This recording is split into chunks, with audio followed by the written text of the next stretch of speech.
on va s'installer dans le sens de votre intervention, comme ça me permettra de mettre un prénom sur vos visages à chaque fois.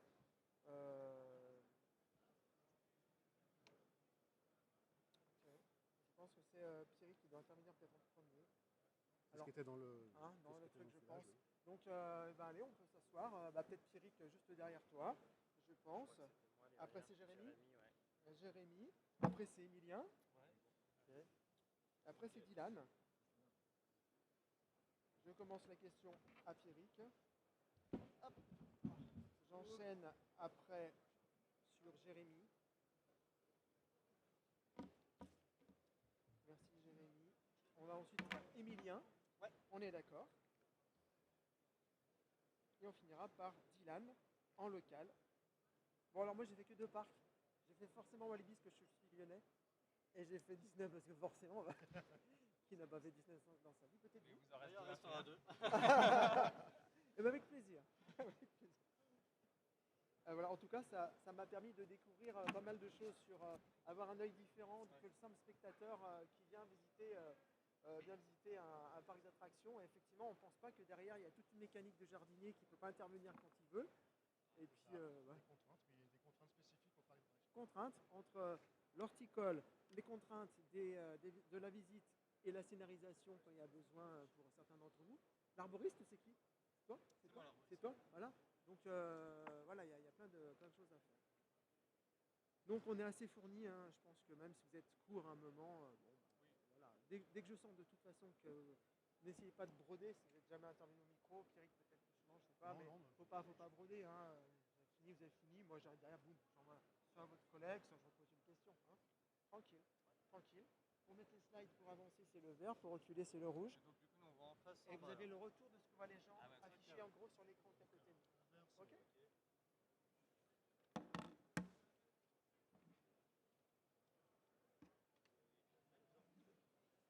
Alors j'en faisais avant moi, mais un petit moment. Oui, c'est ça. Après pas mal de visites sur le parc avec du public. Ouais.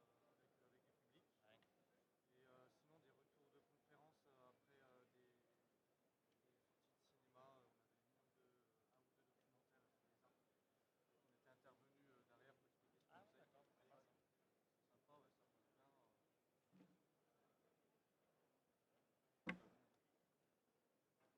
bien.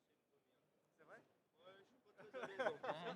Ça va le faire. Le micro n'importe quel. Présentateur, c'est quand il y a le monologue en face que c'est pas Les évident. micros vont fonctionner. Les vous aurez en main, en fait, ils sont en route. Si jamais eux là-bas, ils vont monter le son. Ouais. Hein, donc, on le met contre. Ouais, quand vous parlez, pas, non, mais voilà, pas trop loin non plus. Hein, je vous dirai, on met le micro un peu plus près. Voilà. Hein.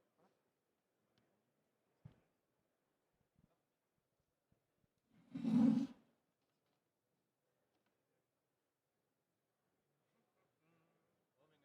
notes sont dans le sac à dos, c'est pas grave. Je l'ai en tête, c'est bon, c'est en tête. C'est bon les amis? Prêt pour le grand 8?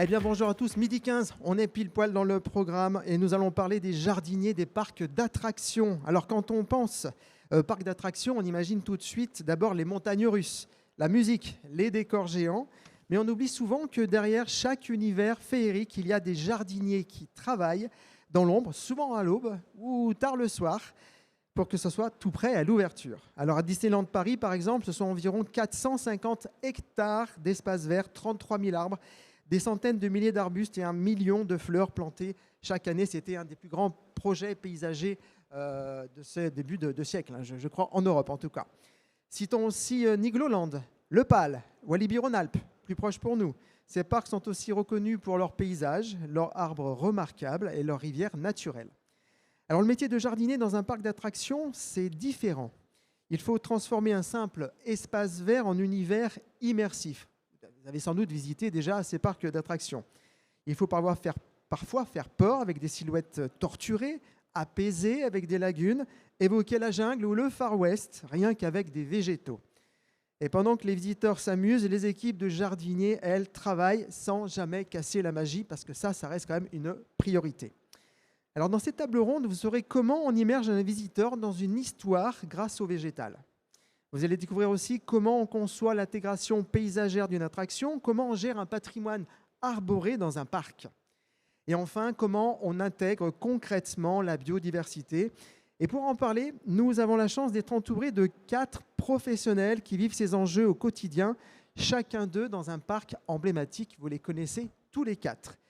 Nous serons avec Patrick Paillard, senior, j'allais dire sénateur, peut-être un jour, Pierrick, senior manager horticulture à Disneyland Paris. Nous serons avec Pierrick, donc, qui travaille à Disneyland depuis l'ouverture du parc en 92. Il connaît le moindre arbre tortueux, le moindre saule retombant, tout, il connaît tout.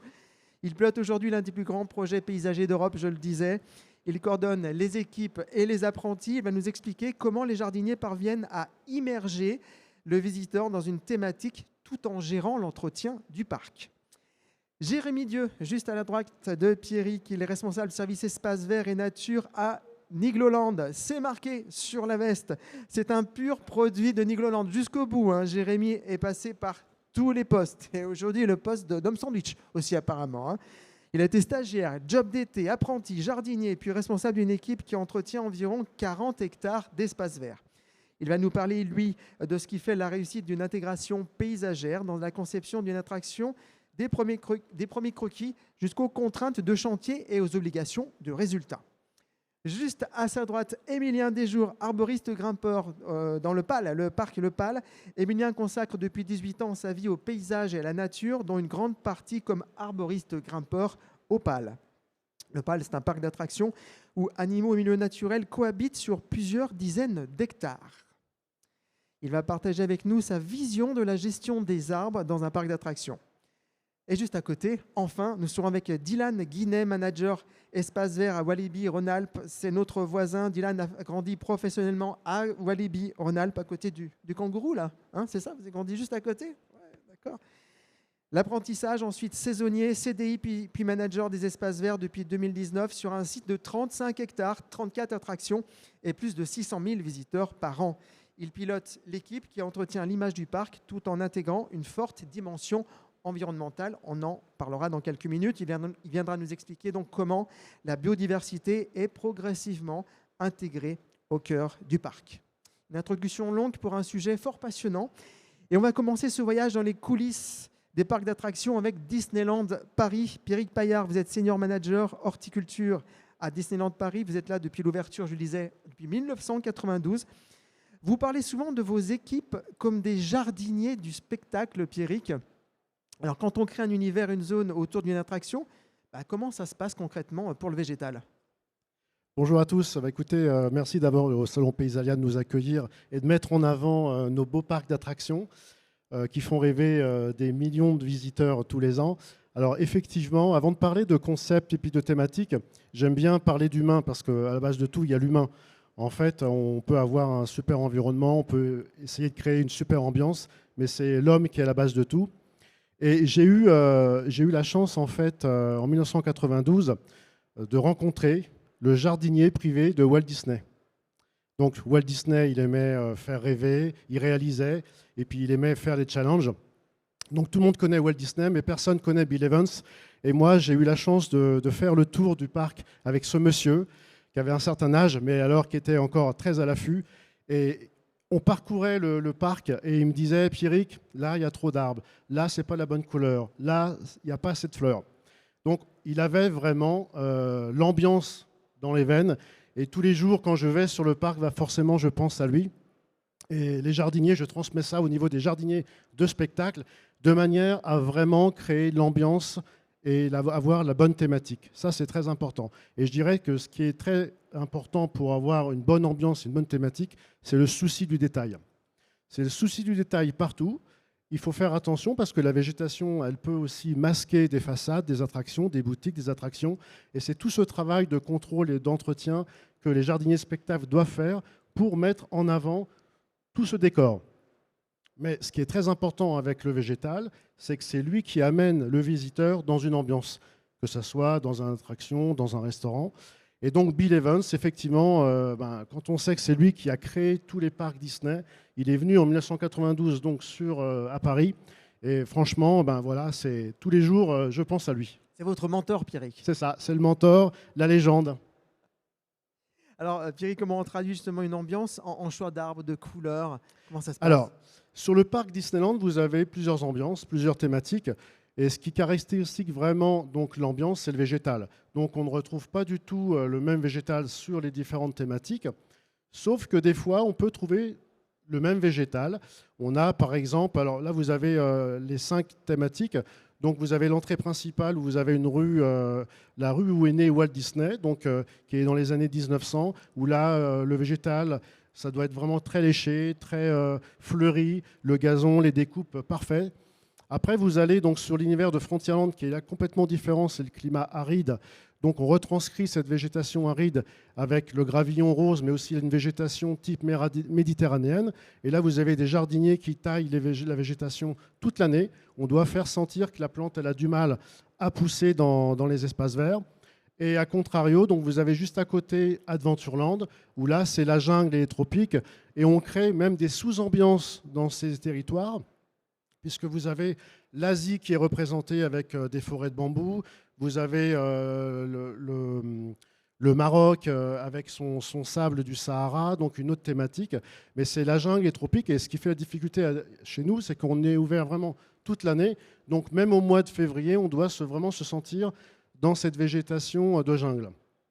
Fantasyland, qui est le monde des enfants, où là c'est très fleuri, avec des arbres fruitiers, beaucoup, et pour finir, donc Discoveryland, qui, lui, reflète vraiment des formes géométriques. Là, vous avez un magnifique cyprès donc, taillé en arbre-nuage qui a plus de 80 ans. Et donc, on retrouve des formes triangulaires, rondes, rectangulaires. Donc, on retranscrit vraiment la végétation, retranscrit vraiment l'ambiance dans chaque thématique. Pour vous donner un exemple, on peut retrouver un noisetier tortueux dans la maison hantée, puisque forcément vous avez les branches qui sont tortueuses, le feuillage qui donne une impression de feuillage malade. Et on retrouve des noisetiers en forme bonsaï qui font 15 cm de haut, qui représentent des vignes dans un jardin miniature sans Fantasyland. Donc c'est ça qui est vraiment intéressant, c'est qu'on a le même végétal à différents endroits, mais qui ne représentent pas la même chose. Et c'est comme ça qu'on crée l'ambiance. Oui, en fait, Pierrick, donc chaque végétal joue un rôle. Certaines fois, il va faire peur, d'autres fois, il va surprendre ou émerveiller. On lui donne toutes les casquettes. Alors, le fameux Bill Evans, lui, il a créé les espaces verts. Et puis, bien sûr, donc, quand le parc a ouvert, il y avait déjà cette thématique qui était créée. Mais ça fait plus de 30 ans qu'on continue à faire évoluer ce parc. Forcément, le végétal est vivant et donc on s'inspire. Et j'ai eu la chance de rencontrer une autre légende de Walt Disney. C'était un imagineur qui créait donc les attractions. Et pareil, il y a 15 ans, on a fait le tour du site. Et d'un seul coup, ce personnage à côté de moi donc s'arrête, prend son stylo, son petit carnet, et il me dit « Regarde Pierrick, là tu as un cèdre ». Alors le cèdre arrivait seulement juste au-dessus des grillages, hein, de la grille, il ne dépassait pas. Il me dit « Ça serait super intéressant, comme on est dans un manoir hanté qui fait un petit peu peur, de représenter un petit peu des branchages qui formeraient une main avec des griffes et qui viendraient un peu attirer l'humain ». Et donc, on s'est inspiré, on a créé, j'ai fait venir mes équipes donc juste après, et on a retranscrit cette thématique à cet endroit. C'était vraiment très intéressant. J'ai une question, c'est du sourcing pour avoir des végétaux comme ça ou c'est la végétation qui vous propose ça et vous la travaillez un petit peu sur place? Là, on la travaille, donc il y avait déjà ce cèdre qui était en place sur ce jardin. On s'est juste inspiré du dessin. Après, il y a une autre anecdote dans ce manoir hanté, c'est que vous avez l'été la file d'attente donc, qui est très longue, et il y avait un visiteur un jour qui a dû manger une figue et qui a dû jeter la moitié de la figue, et le figuier a poussé, et on s'est dit, vu que c'est un jardin abandonné, on va le laisser pousser, et maintenant on a un figuier qui a 20 ans dans le jardin abandonné. Donc il y a l'inspiration effectivement des concepteurs, où là on doit vraiment faire attention au choix du feuillage, au choix de l'ambiance, de la couleur, des échelles, parce qu'il y a des échelles aussi à respecter partout.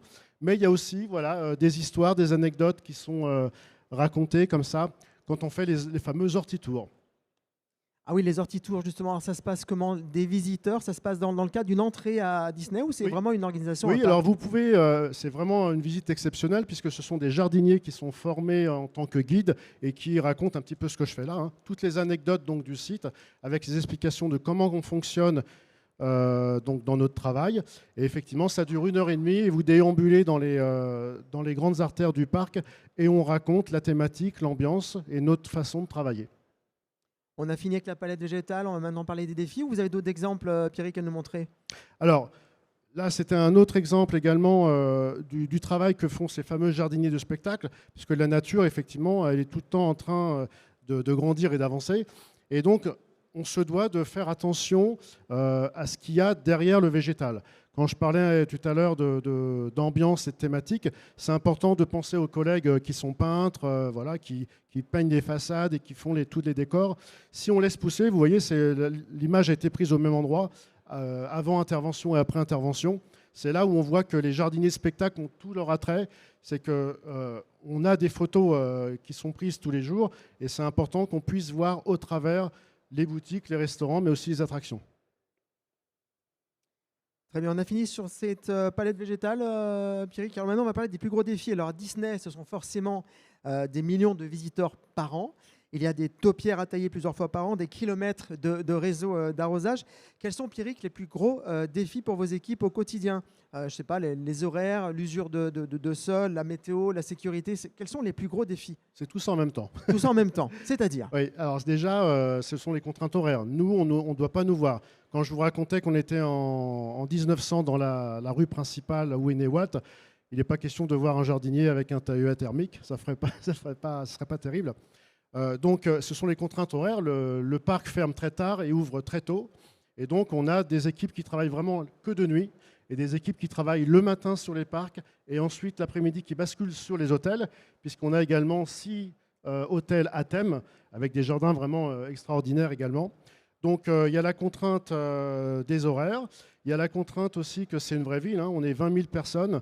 Et donc, ça m'est déjà arrivé un jour d'arriver avec 50 jardiniers pour pouvoir changer 20 000 fleurs en une nuit.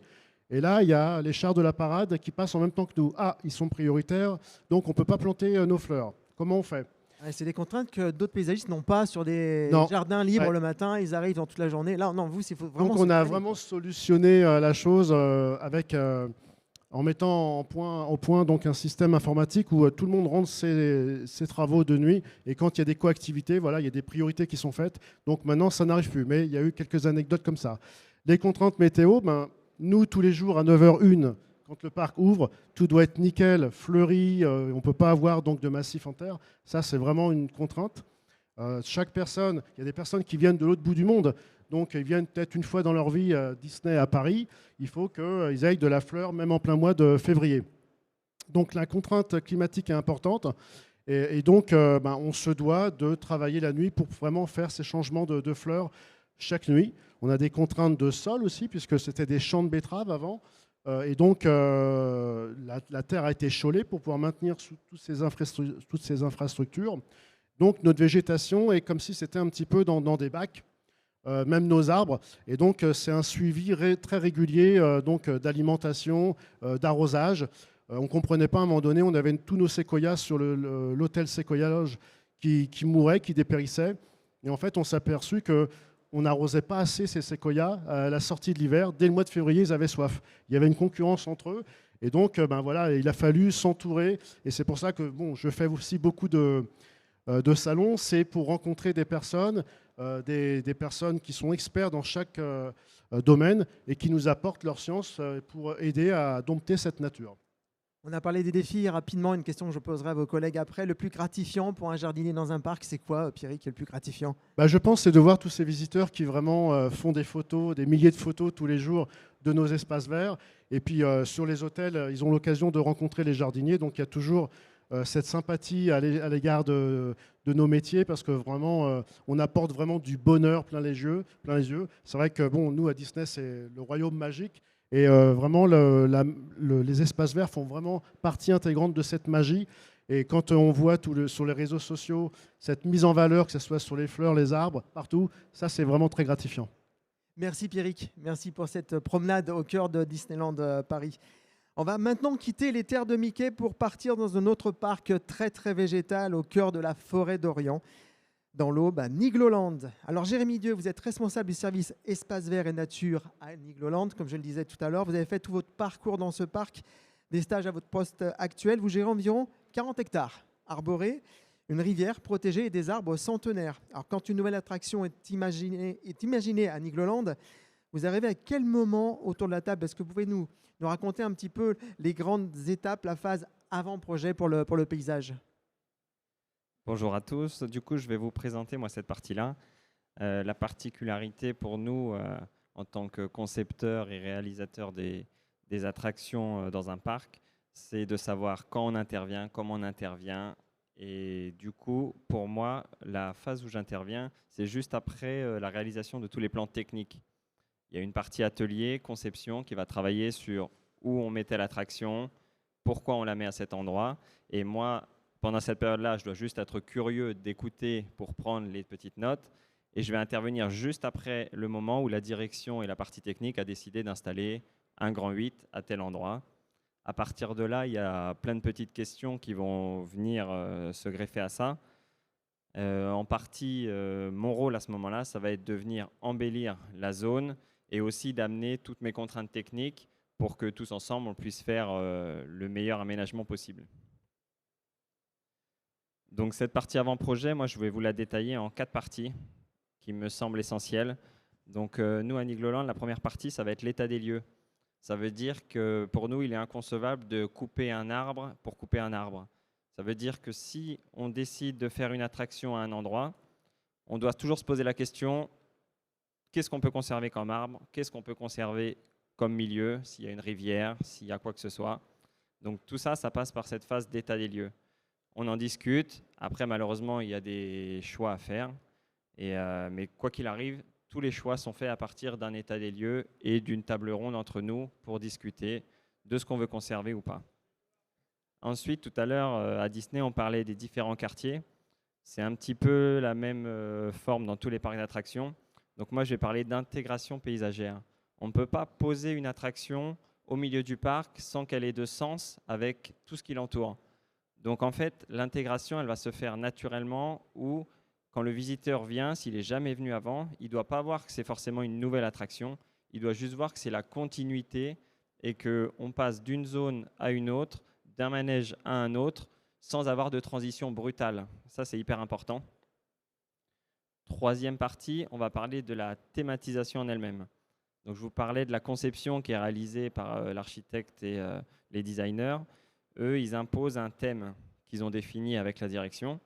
Et après, notre rôle, nous, en tant que jardiniers, c'est de venir appuyer ce thème avec les végétaux. On en a parlé avant, là, je vais pas... vous avez compris, je pense.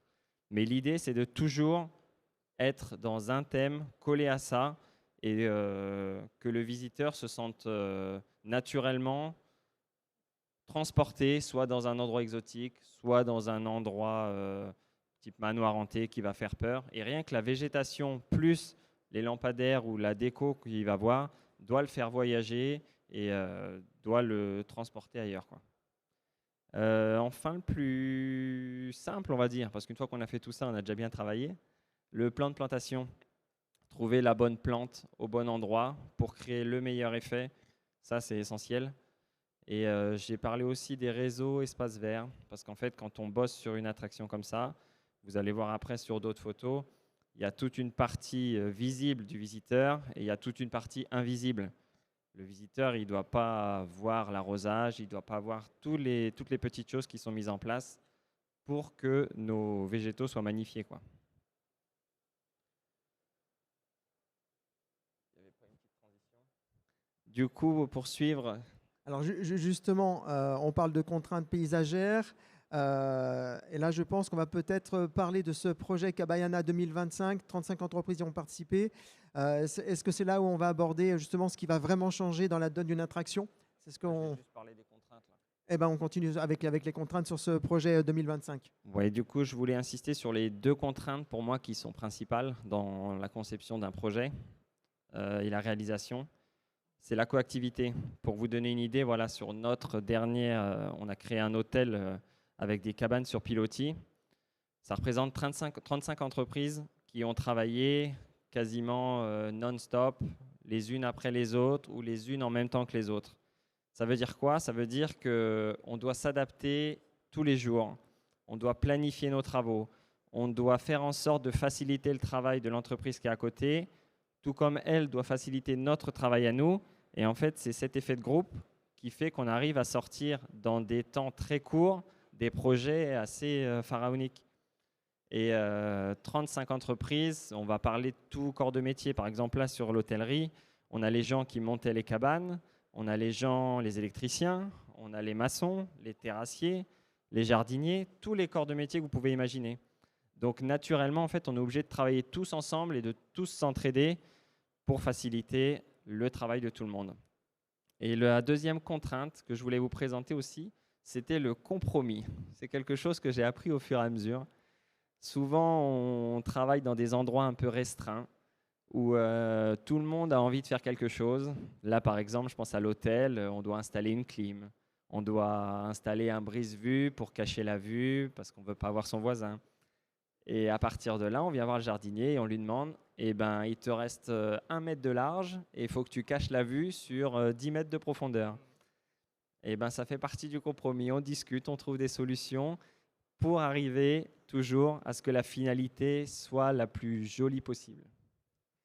Alors, on va être un peu plus précis. Est-ce qu'on pourrait avoir un exemple d'intégration paysagère qui a vraiment chamboulé l'expérience visiteur, vraiment qui a marqué fort, on va dire, cette expérience à la fois de l'amusement, mais surtout du côté paysager, scénographié. Est-ce qu'on a un exemple à donner? Je vais vous présenter notre Grand 8 familial qui s'appelle Noisette Express. On l'a fait en 2020. Il se situe au cœur d'une zone qu'on appelle la forêt de Niglo. C'est beaucoup d'attractions pour les plus jeunes. Nous, on l'appelle le quartier des Poussettes, pour situer un petit peu. Je vais vous proposer un avant, pendant, après. Ça va vous permettre de bien comprendre dans quel état on peut démarrer, le suivi de chantier, les différentes étapes et difficultés qu'on rencontre, et le résultat qu'on souhaite et qu'on est obligé de réaliser. Donc là, on se retrouve sur un chantier qui avait déjà un peu démarré. Donc on voit, si on doit faire un état des lieux rapide, on avait des grands arbres à proximité, on a une rivière naturelle, on ne peut pas faire n'importe quoi. Donc à partir de là, on voit en fait il y a le bâtiment à gauche, en haut à gauche, c'est la station de l'attraction. Et à partir de là, nous, on a travaillé sur ça. Et dans l'état des lieux, j'oublie de vous dire, on avait des arbres un peu sénescents, des frênes qui étaient malades, qui avaient la calarose. Donc au moment de se dire, on va installer des visiteurs, donc nous, on est autour de 700 000 visiteurs par an, est-ce qu'on les laisse déambuler sous des arbres dangereux? Bon, bah là, malheureusement, on a fait le choix de supprimer et de repartir un peu de zéro. Le pendant, voilà, ça vous donne une idée. Là, la gare a bien avancé. Le rail a été posé. Et en fait, je pense que vous voyez mieux que moi, il y a plein de travaux déjà qui ont commencé. On parlait de coactivité. Il y a des allées qui ont été terminées. Il y a la terre qui a commencé à être amenée. Il y a une zone en bas de l'écran qui a été plantée. Elle a été plantée parce qu'on n'avait plus d'accès après pour pouvoir planter. Donc en fait, tout au long du chantier, on va intervenir petit à petit en discutant avec directeurs techniques et toutes les entreprises pour se gêner le moins possible et au fur et à mesure que tout le monde avance le projet en même temps. On ne peut pas faire comme dans un jardin où on va intervenir juste à la fin pour venir mettre la cerise du jardinier sur le gâteau. Ça, ce n'est pas concevable pour nous dans un parc d'attractions. Pour terminer, je vous montre le rendu final. Ouais. Voilà un peu, quand on pousse les portes de Nigloland après l'hiver, ce qu'on doit proposer aux visiteurs. Donc on est parti d'une zone assez désertique au début. On a vu gentiment le rail se construire, la gare se monter.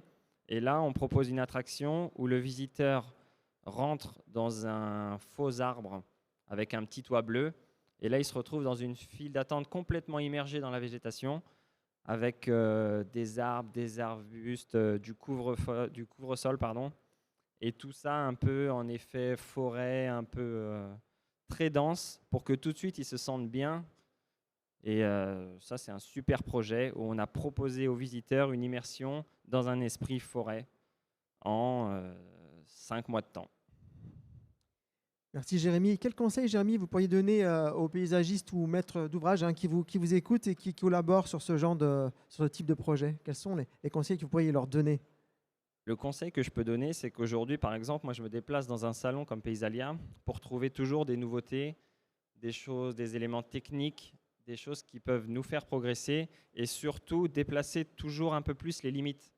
On ne doit absolument pas se poser de limites en tant que jardinier, encore plus dans un parc d'attractions, parce qu'on possède des moyens financiers importants, des moyens techniques à portée de main.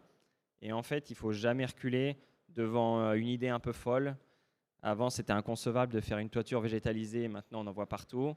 Des fois, c'est inconcevable de mettre un arbre sur une terrasse bétonnée. Et ben, en fait, il existe des solutions pour donner toutes les chances à l'arbre de vivre et de faire de l'ombre sur cette terrasse. Donc en fait, il ne faut vraiment jamais se mettre de limites, avoir toujours les projets les plus fous et se donner tous les moyens pour les réussir. Merci Jérémy. On voit bien avec vous que derrière chaque attraction, il y a quand même un vrai projet de paysage et non pas de jardin. Là, on est vraiment sur des paysages et pas juste un peu de verre partout, hein. C'est bien plus complexe et grandiose que ça. Et maintenant, on va prendre un petit peu de hauteur avec un métier très particulier, celui d'arboriste grimpeur dans un parc où la nature et les animaux tiennent une place entière. Je parle du PAL, le parc Le PAL. Emilien Desjours, vous êtes avec nous, vous êtes arboriste grimpeur au parc Le PAL. Vous avez déjà 18 ans d'expérience dans le paysage et la nature. Au PAL, entre forêt, étangs, lagunes, prairies, animaux, l'arbre est de partout. Donc, votre présence est bien légitime. Quand vous arrivez devant un arbre dans un parc comme le PAL, alors il y a à la fois, bien sûr, du public, des attractions, des animaux, hein, il y a un peu tout cela. Alors, comment vous arbitrez entre la sécurité, l'esthétique et l'intérêt écologique de l'arbre? Parce que ça reste l'importance. Bonjour à tous, donc Emilien, arboriste grimpeur depuis 2019-2020 et je m'occupe de la gestion du parc arboré du PAL. Donc il faut savoir que le PAL, s'il n'a pas d'arbre, c'est pas le PAL, hein, c'est l'emblème profond du lieu. Ce parc, il a été instauré sur en fait une forêt, un bois, plus exactement, tout ce qui est chêne, charme, voilà, qui ont à peu près une centaine d'années. Donc nous, en fait, tout aménagement dans le parc, on est voué à intégrer cette chose sur l'existant. Et voilà, un existant qui est quand même conséquent, notamment pour les attractions. Nous, notre parc, il faut savoir qu'il se divise en deux, entre guillemets. On a l'entité attraction, voilà, j'ai fait un trait en rouge. C'est très rouge, hein, on est voilà, l'entité attraction qui est à gauche et l'entité plutôt animalière qui est à droite. Donc en fait, on est sur deux fronts pas du tout identiques, c'est-à-dire qu'on n'a pas du tout les mêmes problématiques par rapport où on se situe dans le parc. Sur la partie attraction, en fait, nos arbres, on est soumis à, on va dire, un diagnostic et un élagage très strict. C'est-à-dire qu'on n'a pas le droit à l'erreur sur le thème sur la sécurité. Et à la fois, il faut garder cette entité quand même qui est là, puisque on est dans l'époque où on voit tout à fait avec les conditions climatiques qu'il fait chaud, qu'on a besoin de ces îlots de fraîcheur. Et à la fois, il faut que ça soit sécurisé, que lorsqu'on a du vent, lorsqu'on a une attraction qui passe à côté, on n'ait pas de soucis. Voilà. Donc sur cette partie attraction, on a un diagnostic sanitaire qui est fait régulièrement sur les arbres pour voir dans l'état qu'ils sont. Voilà. On fait un inventaire, c'est-à-dire que depuis peu, là, on a mis en place, on a le pédigré de nos arbres, on les recense. Je peux dire à l'heure actuelle qu'on a à peu près 600 arbres qui sont référencés et travaillés depuis 2020. Ces arbres-là, du coup, on fait un peu, je dis toujours qu'on fait un peu la gériatrie, parce que c'est des arbres qui sont quand même déjà âgés, et malheureusement, avec le contexte climatique, ils dépérissent. Donc, en fait, on les accompagne jusque dans la mort. Ces arbres-là, vont potentiellement dépérir, mais pas forcément sur 3 ans, ça peut être sur 30, 40 ans. Hein. À l'échelle humaine, l'arbre, c'est une seconde, quoi. C'est vraiment une goutte d'eau, ces choses-là.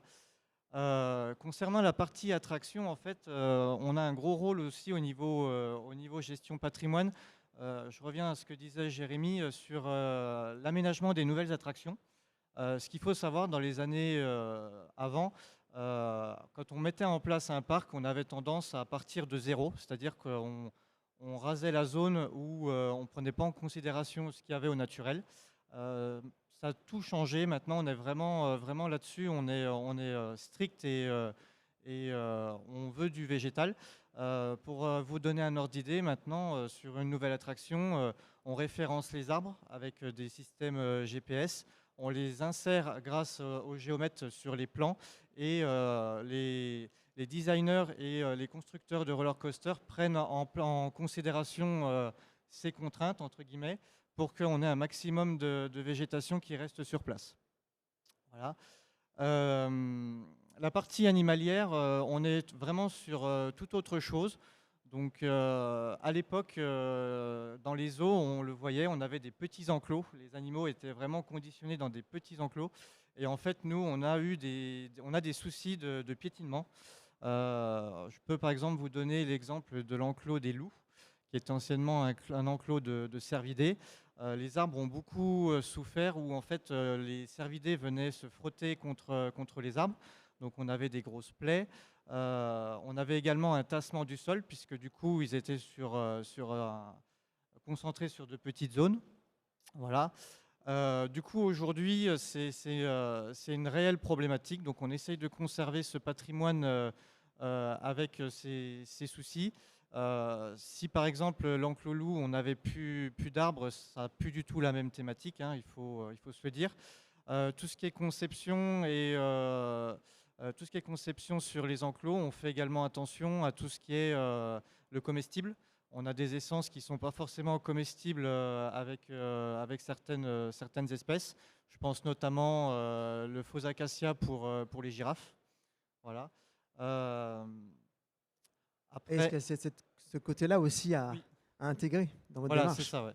C'est ça. Donc voilà, on a une partie hôtellerie qui n'est pas forcément, si elle est marquée sur le dessus. La partie hôtellerie, on a les contraintes, je reviens aussi à ce que disait Pierrick sur tout ce qui est le travail pendant que le visiteur est là. Nous, on est un peu des hommes de l'ombre, entre guillemets, on ne peut pas se permettre de faire un élagage, faire du bruit pendant que le visiteur est là, il doit être immergé dans son décor.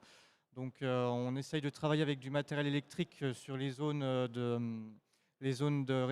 restauration ou les zones d'hébergement pour faire pas trop de bruit, ces choses-là. Et puis voilà. Tout à l'heure, Emilien, vous parliez de gestion rigoureuse de votre parc arboré. Moi, je dirais même une gestion respectueuse. Alors forcément, des fois, on fait de la taille douce, on laisse des arbres morts sur pied, hein, ça peut arriver. On fait des sortes de corridors écologiques, des prairies fleuries. Alors, comme nous, on a le problème en ville avec des surfaces qui ne sont pas taillées, les gens pensent que ça fait sale. Comment les visiteurs perçoivent ces arbres qui ne sont pas toujours parfaits? Alors, le visiteur, on parlait avec les confrères, voilà, on a quand même une réelle explosion de ça, la demande de végétal depuis l'après-Covid. Nous, on a régulièrement dans le parc les visiteurs qui nous sollicitent sur ce qu'on fait, sur ce qu'on met en place, ou même des petits conseils. On a toujours la personne qui va nous dire j'ai ça à la maison, comment je peux faire, comment vous pouvez m'aider. Ce qu'il faut savoir sur les arbres visiteurs, donc du coup, nous, on l'intègre dans le parc avec beaucoup de pédagogie. On a un parcours pédagogique sur le végétal là, qui est mis en place. On fait des visites, notamment des visites un peu en coulisses sur nos métiers, sur ce qu'on met en place. Un peu comme leur petit tour à Disney alors. Voilà, tout à fait, c'est ça. En plus de ça, on est en train de créer une charte de l'arbre là, spécifique plus sur le parc d'attractions. On s'aide de tout ce qui est la ville la métropole de Lyon, qui sont quand même bien axés sur le végétal. Je dirais que le visiteur en soi, dans le parc, perçoit toujours le parc du PAL comme quelque chose de verdoyant, quelque chose de ombragé, où en fait on peut venir, pendant qu'il fait chaud, se mettre un peu au frais. Après, ce qui n'est pas forcément évident, c'est plutôt les confrères arboristes, les confrères paysagistes. où en fait, moi je dis toujours que notre parc c'est un peu le labo. On n'hésite pas à faire des essais, même si c'est négatif. Je préfère faire des essais, voir par moi-même et en tirer mes propres conclusions. Et ces choses-là, donc disons que quand on a des confrères dans le parc qui sont là, ils ont vite fait de nous dire ah bah, pourquoi vous faites ci, pourquoi vous faites ça. Donc on explique le fond et après discussion ou dialogue, c'est vrai que du coup on arrive à trouver le fond du problème. Pour moi, les trois pôles essentiels sur les arbres, on a le rôle esthétique. Donc là, par exemple, on a la coupole. On a un joli chêne Cécile là, qui a été travaillé. On voit bien que dessous, voilà, on a tout ce qui est la restauration. Ils sont à l'ombre sous cet arbre-là. On a vraiment un îlot de fraîcheur. On a 3-4 degrés en moins. C'est quelque chose qu'on va dire qui, s'il venait à disparaître, allait être compliqué à gérer. À côté, bah voilà, vous avez l'enclos des Lycaons où on a eu un défaut de sécurité. Donc là, l'arbre, suite à une tempête, s'est éclenché. Et du coup, voilà, c'est un des gros soucis qu'on a sur le parc après tempête, de vraiment sécuriser le parc pour qu'on ait aucun souci. Et un rôle écologique. Donc nous, on laisse régulièrement, alors c'est pas évident, mais on laisse des totems pour faire des niches écologiques ou là, à l'occurrence, un tronc par terre, puisque du coup, on avait du capricorne dedans, espèce protégée. On n'hésite pas justement à discuter et à faire des panneaux pour expliquer au niveau pédagogie ce qu'on fait. Merci Emilien. Dernière chose, est-ce que vous pourriez nous raconter peut-être une anecdote, je sais pas, sur Ouais. une intervention sur un arbre un petit peu emblématique de ce parc, si vous en avez une? Alors avec plaisir. Alors je vous présente un gibbon, un des singes qu'on a sur une de nos îles côté animalier. Et en fait, pour la petite anecdote, en fait, cette île possède des magnifiques saules pleureurs. Du coup, j'ai dû intervenir sur les saules pour dégager un peu les points de vision pour qu'on puisse voir les singes dedans et pouvoir avoir plus de visibilité sur les animaux. Donc, dans les règles de l'art, je suis monté dans cet arbre, je me suis harnaché, j'ai été jusqu'au bout des cimes. J'ai mis 20 minutes à atteindre mon point. Et pour la petite anecdote, quand je suis ressorti de l'île, qu'on a relâché les animaux, le singe a mis 30 secondes à aller à l'endroit où j'étais, quoi. Voilà. Donc on est une belle revanche sur l'animal. En fait, on n'est rien, quoi. C'est chouette, c'est chouette. Merci Emilien. Merci. Alors, après votre intervention, on sent bien que chaque arbre a son histoire. Tout à l'heure, vous parliez de gériatrie. Eh ben justement, vous êtes un petit peu le médecin de famille de ce patrimoine arboré. On va terminer ce tour de France. On va revenir pas très loin d'ici, à Walibi-Rhône-Alpes, pour parler de biodiversité et de transition écologique dans un parc très fréquenté, avec Dylan. Alors Dylan Guinet, vous êtes manager des espaces verts à Walibi-Rhône-Alpes. Vous avez commencé en apprentissage, puis saisonnier avant d'obtenir un CDI et de prendre la responsabilité des espaces verts en 2019 sur un parc de 35 hectares. Quand même, je tenais à le souligner. Walibi, c'est 34 attractions. Alors oui, ça a peut-être fait rire Disney. C'est 34 attractions et plusieurs centaines de milliers de visiteurs par an. Alors à quel moment Walibi-Rhône-Alpes a décidé de vraiment mettre la biodiversité au cœur de sa stratégie d'espace vert? Parce qu'il a fallu décider de ça à un moment, faire ce choix. Bonjour à tous. On a commencé à décider à l'intégrer dans nos espaces verts en 2012 avec des nichoirs à mésanges notamment, avec quelques nichoirs au début pour commencer sur environ 5, entre 5 et 10. Et pour arriver aujourd'hui à plus de 30 nichoirs, ils ont été intégrés justement pour lutter contre la chenille processionnaire du pin. D'accord. Voilà. Après, on a continué en 2014 à fabriquer des hôtels à insectes. Oui, toujours dans cette démarche. Au jour d'aujourd'hui, on est à une dizaine d'hôtels fabriqués par nos collaborateurs. Tout ce qui est arbres dangereux, on parlait de sécurité. On les laisse sur place pour justement le capricorne, tous ces insectes-là. Et nous sommes passés en zéro phyto en 2022. Zéro phyto, oui. Et Ensuite, on a commencé avec 2023-2024 des jachères fleuries, car en 2023, nous avons installé des ruches au sein du parc. Et voilà, et en 2025, on a essayé de mettre des nichoirs à chauves-souris pour voir le résultat, pour lutter contre le moustique aussi, principalement. Bien sûr, oui. Et voilà, et on a de beaux résultats, notamment sur ça. Eh bien justement, Dylan, est-ce que vous avez, alors, quels sont les résultats justement que vous avez observés sur la faune, sur la manière dont les visiteurs perçoivent le parc? C'est important qu'ils soient informés de cette démarche parce que bon, c'est un peu marketing peut-être, mais il y a vraiment une volonté de la part des directions d'aborder ce virage de la biodiversité. Quels sont les résultats? Comment on voit ça? Alors les résultats, le plus flagrant, c'est la chenille processionnaire. Au jour d'aujourd'hui, on n'a plus un seul cocon sur nos pins. Et les chauves-souris, où dès lors on a posé les nichoirs, et au bout d'une semaine, ils étaient déjà habités. Donc c'est vraiment des résultats intéressants pour nous. Et pour informer le visiteur, c'est beaucoup de communication par panneau, par affiche. Et voilà, principalement. Qui a décidé de tout ça, Dylan, d'embarquer tout le monde dans cette démarche un petit peu de biodiversité, de l'accueil de la faune, de la flore, etc. Comment, ou alors vous, comment vous avez fait pour embarquer les équipes, la direction, en disant voilà, bah maintenant il y a un arbre qui est tombé, on ne va pas forcément l'enlever du chemin forcément, mais on va peut-être le laisser. Comment ça s'est passé? Par des explications, de la communication, des preuves sur le terrain, tout ça. Et petit à petit, comme on disait, à partir de 2020, le public demandait du vert et de la biodiversité. Et petit à petit, on a réussi à mettre en place des solutions et démontrer que c'était important pour nous au sein de notre service. Vous leur avez proposé à un moment de ne pas tailler la butte enherbée qui est là-bas parce qu'il faut accueillir des butineurs, etc. Le message est passé? Le message est passé. Ça a été un petit peu compliqué au début, mais après, le message est très bien passé et maintenant, c'est eux les demandeurs.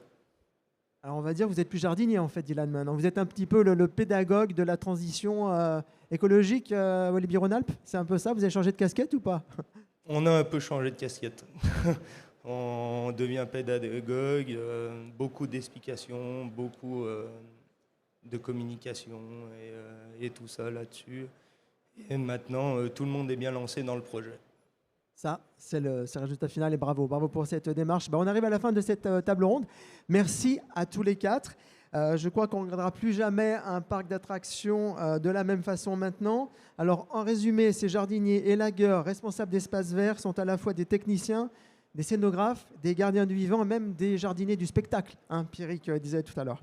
Merci à vous quatre, merci à vous, public, qui êtes venus pour cette table ronde. La discussion peut continuer avec nos invités, si vous le voulez, juste après la scène. Et vous voyez donc les centres commerciaux, les magasins ou les parcs d'attractions, on peut faire du végétal un acteur majeur de l'expérience client. Ça, c'est important à intégrer dans nos communications. Voilà, bon appétit pour ceux qui vont aller manger et à plus tard pour une autre table ronde.